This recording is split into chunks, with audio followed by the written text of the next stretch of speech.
अंग्रेजी भाषा का कब तक करोगे गुणगान, हिंदी भाषा को भी दो सम्मान। आज हम कक्षा 9वीं अ की छात्राएं आपके सामने नुक्कड़ नाटक प्रस्तुत करने जा रही हैं, जिसका विषय है हिंदी बीमार है। आओ आओ देखो देखो, आओ आओ देखो देखो, नुक्कड़ नाटक देखो, नुक्कड़ नाटक देखो, भाइयों देखो बहनों देखो, नुक्कड़ नाटक देखो, नुक्कड़ नाटक देखो। अरे वाह, आज तो यहाँ पर एक जबरदस्त नुक्कड़ नाटक होगा, परंतु उसका शीर्षक क्या होगा सोचने दो जरा। कृषि कानून नहीं नहीं, तो क्या प्रदूषण नहीं नहीं, तो पक्का पेट्रोल के दाम होंगे नहीं नहीं। आज तो हम बेहाल बीमार व बेसुध मातृभाषा हिंदी पर नाटक प्रस्तुत करने जा रहे हैं। अच्छा, तो हिंदी बीमार है। श्रोता, हिंदी मात्राओं को ऊपर रखना और अंग्रेजी मात्राओं को नीचे रखना नहीं है नहीं है नहीं है। श्रोता, किसी भी भाषा को नीचे रखना नहीं, परंतु लोगों तक यह संदेश भी पहुंचाना है कि हिंदी हमारी मातृभाषा है और हमें उसका आदर करना चाहिए। तो चलिए, साहिबान मेहरबान कदरदान, आप सभी के सामने प्रस्तुत है नुक्कड़ नाटक हिंदी बीमार है। सुनो सुनो भाई सुनो सुनो, क्या हो गया है आज, क्या हो गया है आज। देखो भाई देखो, कौन है ये, किसका हो गया है बुरा हाल।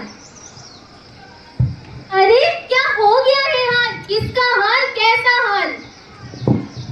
कोई बताएगा भी सही, हमारे देश भारत में इतना बुरा हाल किसका, कैसे और क्यों। अरे हिंदी हो गए बीमार, हिंदी हो गए बीमार, परंतु मुझे कोई तो बताओ कैसे हो गए हिंदी बीमार। अरे भाई, हिंदी की ऐसी दुर्दशा क्यों, क्या लोगों ने उसे इतना कराया करते कि वो बीमार ही हो गई। मैं हो गई बीमार, मैं हो गई बीमार, क्या यह सच है।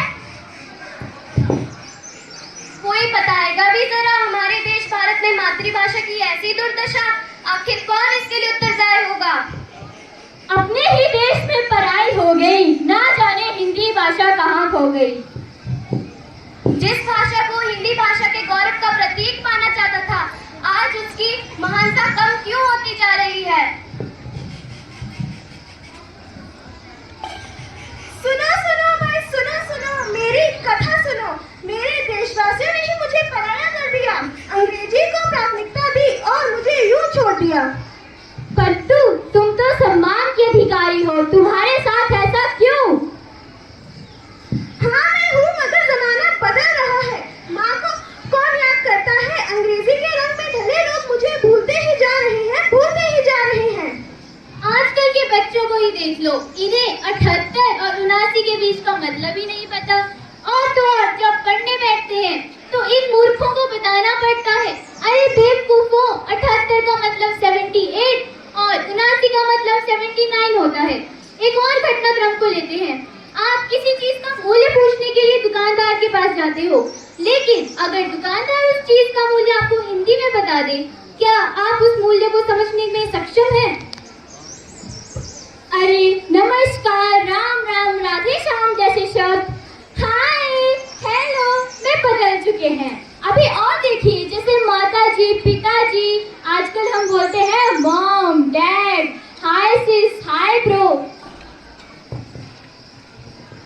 नमस्कार, धन्यवाद जैसे आभार शब्द थैंक यू में सिमट के रह गए हैं। हाय हाय हाय हाय को हमारे बुजुर्ग कभी सर के दर्द के लिए, कभी घुटनों के दर्द के लिए और कभी पेट के दर्द के लिए इस्तेमाल किया करते थे। लेकिन आप सब भारत के युवा सुबह उठते ही व्हाट्सएप, टेलीग्राम, इंस्टाग्राम पर हाय हाय से अपने दिन की शुरुआत करते हो। जहाँ पहले कार्य को जल्द से जल्द खत्म करने के लिए कहा जाता था, जहाँ पहले कार्य को जल्द से जल्द खत्म करने के लिए कहा जाता था, आजकल वहाँ प्रेम कुमार को हम अंग्रेजी में पीके पुकारते हैं। क्या वो पीके आया है जो हम उसे पीके पुकारते हैं? पता नहीं कैसे कैसे नाम है। जिंदगी एक सफर है सुहाना, आया अंग्रेजी बोलने का जमाना।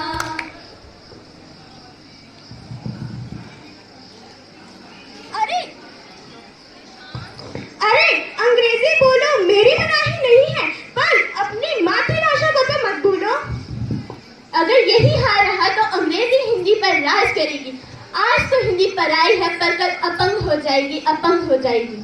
नहीं नहीं, हम ऐसा बिल्कुल नहीं होने देंगे, क्योंकि हिंदी है हम, हिंदी है हम, हिंदी है हम, सारे जहां से अच्छा हिंदुस्तान हमारा, हमारा सारे जहां से अच्छा। हाँ भाई, तुम ठीक ही कहते हो। आज से मैं भी हिंदी का ही प्रयोग करूंगी। आखिरकार उसे भी इतना ही अधिकार मिलना चाहिए जितना हम अन्य भाषाओं को देते हैं। हाँ भाई हाँ, हिंदी तो हमारा गौरव है, उसे सम्मान देने से क्यों कतराते हो? हमें हिंदी को सम्मान दिलाना है और इसे अपंग होने से बचाना है। हमें एकजुट होकर हिंदी को अपनाना है और उसे बीमार होने से बचाना है।